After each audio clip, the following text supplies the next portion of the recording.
25 अप्रैल को I feel कि मुझे बुखार और नज़ला और कुछ इस तरह से मुझे नज़ला हुआ, बुखार हुआ, लेकिन मेरी काफ़ी तबीयत ख़राब होने लगी। तो उन्होंने मुझे इमीडिएट बेसिस पे मेरा कोविड टेस्ट कराया और फिर मैं जाके घर में लेट गया। दूसरे दिन मेरे पास फ़ोन आया, उन्होंने कहा आपका कोविड पॉजिटिव आया। मुझे ये ख्याल आया कि मेरे बच्चे, मेरी फैमिली मेरे साथ है, मेरी बेगम मेरे साथ है, ये सब मेरे साथ रह रहे थे, ये ना हो कि इनको भी हो। एक दिन तो वो परेशान ही रहे हम लोग के। दूसरे दिन जब मेरी काफ़ी तबीयत ख़राब हो गई कि मतलब सांस बिल्कुल नहीं ली जा रही थी, लग रहा था कि बस यहीं पे ख़त्म हो जाऊंगा, तो मुझे इमीडिएट बेसिस पे फिर मुझे एम्बुलेंस को हमने कॉल की। मुझे लोग लेके नीचे उतर रहे थे, तो एक रोना धोना मेरे बच्चों ने, वो मेरे लिए बहुत पेनफुल था। जैसे ही मुझे एम्बुलेंस में डाला है, उसके बाद सिर्फ मुझे ये ख्याल आ रहा था कि क्या मैं वापस आ सकता हूँ।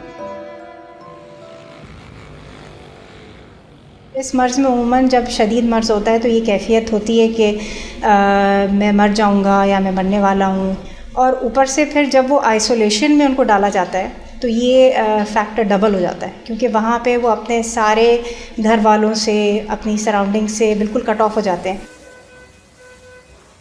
जब मैं इंडस पहुंचा, मुझे लग रहा था मेरे गले में बिल्कुल, मुझे सांस ही नहीं ली जा रही थी, बिल्कुल मेरे जिस्म में बिल्कुल जान नहीं थी। तो उसके बाद जो स्टाफ ने मुझे डील किया है, आई एम स्पीचलेस। या इमीडिएट बेसिस पे मुझे जो दवाएं, मुझे इंजेक्शंस और मेरे एक्सरे, फिर डॉक्टर्स आ रहे थे हर 3 घंटे बाद। आई वो सरप्राइज कि जिस तरह वो ऐसे बात कर रहे थे जैसे मेरी बड़ी बहन हो या कोई वो, इस तरह मुझे समझाया जा रहा था।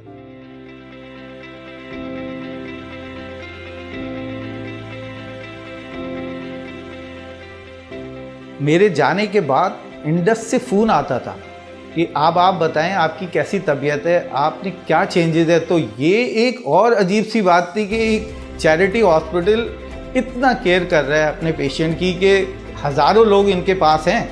मेरी बहन को मैंने बताया कि मेरे साथ ये ट्रीटमेंट हो रहा है, तो उसने वहाँ पे अमेरिका में स्टार्ट कराया कि जो पेशेंट कोविड से सही होकर चले गए उसको वही ट्रीट कर रहे हैं जैसे यहाँ पे इंडस वाले कर रहे हैं। वो दुआएं जो कि अटेंडेंट्स दे के जाते हैं, ख़ास तौर से जब उनको ये एहसास होता है कि ये अगर मरीज़ किसी और हस्पताल में जाएगा तो कितने पैसे खर्च होंगे और यहाँ पे उसका मुफ्त इलाज हो रहा है, तो जो दुआएं मिलती हैं उससे लगता है कि हमारी जितनी भी मेहनतें हैं और जितनी हमारी मुश्किलात हैं कोरोना डील करने में, उसका अज़ाला हो गया।